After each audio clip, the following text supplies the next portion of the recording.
Hi friends, welcome to Gana's kitchen.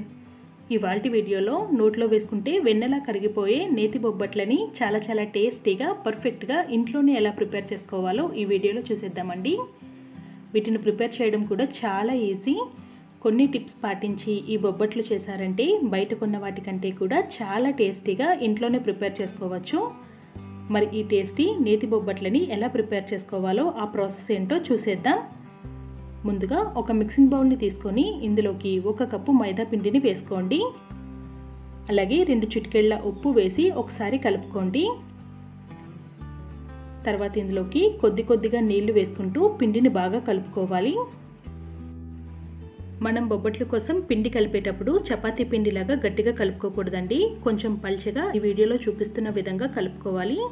అప్పుడే బొబ్బట్ల పై layer మందంగా కాకుండా పల్చటి పొరలా వస్తుంది.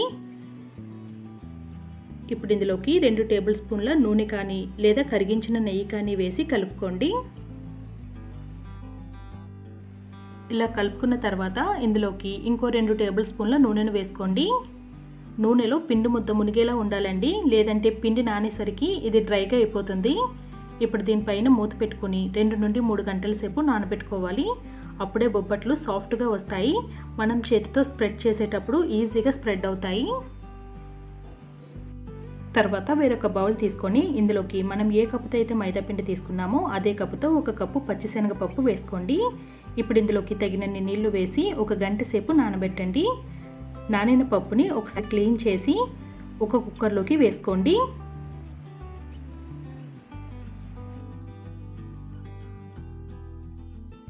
తర్వాత ఇందులోకి 2.5 కప్పుల నీళ్లు వేసుకొని మూత పెట్టి మీడియం ఫ్లేమ్ మీద 5 నుండి 6 విజిల్స్ వచ్చేంత వరకు ఉడికించుకోండి.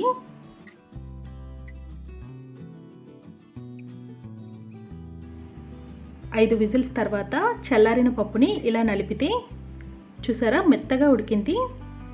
ఇప్పుడు ఇందులో ఉండే ఎక్స్ట్రా వాటర్ని ఇలా వడకట్టి తీసుకోండి. తర్వాత ఒక మిక్సర్ జార్ని తీసుకొని ఇందులోకి ఈ వడకట్టిన పప్పును వేసుకోండి. అలాగే 1 కప్పు శనగపప్పుకి 1 కప్పు తురిమిన బెల్లంని వేసుకోండి.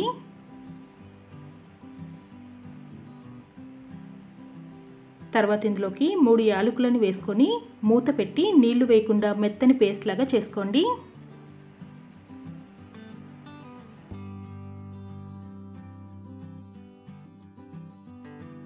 ఈ విధంగా మెత్తగా పేస్ట్ చేసి పక్కన పెట్టుకోండి.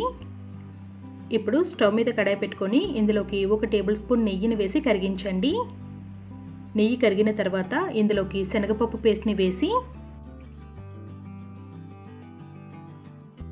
లో ఫ్లేమ్ మీద కలుపుతూ దగ్గర పడనివ్వండి. ఈ విధంగా కలుపుతూనే ఉండాలండి, లేదంటే అడుగు పట్టేస్తుంది.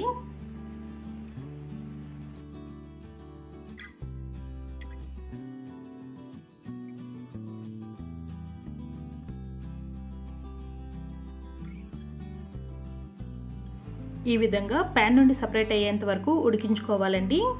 ఇప్పుడు స్టవ్ ఆఫ్ చేసి దీనిని పూర్తిగా చల్లార్చుకోవాలి. పూర్తిగా చల్లారిన తర్వాత ఒక బౌల్లోకి తీసుకొని దీనిని రౌండ్గా బాల్స్ లాగా చుట్టుకోండి.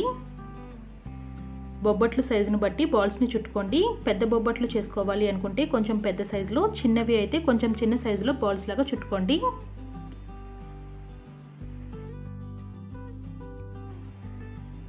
అన్నీ ఈ విధంగా బాల్స్ లాగా చుట్టుకొని పక్కన పెట్టుకోండి. ఇప్పుడు 3 గంటల పాటు నానబెట్టిన పిండిని మళ్ళీ ఒకసారి బాగా కలుపుకోండి.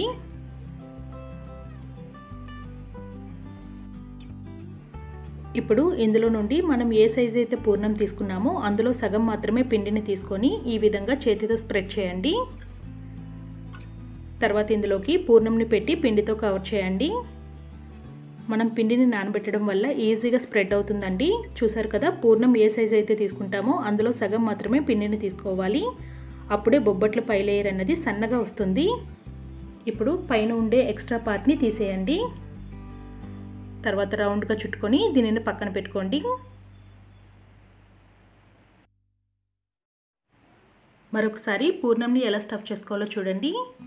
మనం పిండిని నానబెడితేనే ఈ విధంగా ఈజీగా స్ప్రెడ్ అవుతుందండి.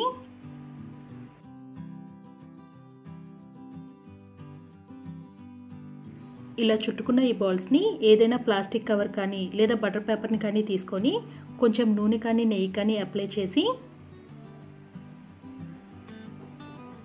చేతితో ఈ విధంగా ఈవెన్గా స్ప్రెడ్ చేయండి. బొబ్బట్లు ఈజీగా స్ప్రెడ్ అవ్వాలి అంటే చేతికి కొంచెం నెయ్యిని కానీ నూనెని కానీ అప్లై చేసి స్ప్రెడ్ చేయండి. ఇలా చేతితో స్ప్రెడ్ చేయడం వల్ల ఈజీగా స్ప్రెడ్ అవుతుంది. మీరు కావాలి అంటే పూరి ప్రెసర్ని కూడా యూజ్ చేయొచ్చు.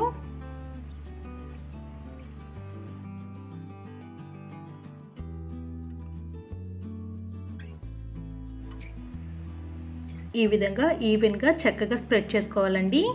ఇప్పుడు స్టవ్ మీద పెనం పెట్టి బాగా వేడిగా అయిన తర్వాత 1 టీ స్పూన్ నెయ్యిని వేసి కరిగించండి. తర్వాత బొబ్బట్టు వేసి ఒకవైపు బాగా కాలనివ్వండి. ఒకవైపు వేగిన తర్వాత రెండో వైపుకి టర్న్ చేసి నెయ్యి వేసి రెండు వైపులా ఎర్రగా అయ్యేంత వరకు కాలనివ్వండి. ఇలా చక్కగా రెండు వైపులా వేగిన తర్వాత దీనిని ఒక ప్లేట్లోకి తీసుకోండి. చూసారా ఎంత పర్ఫెక్ట్గా వచ్చిందో? ఇదే విధంగా అన్ని బొబ్బట్లను కూడా చేసుకోవాలి.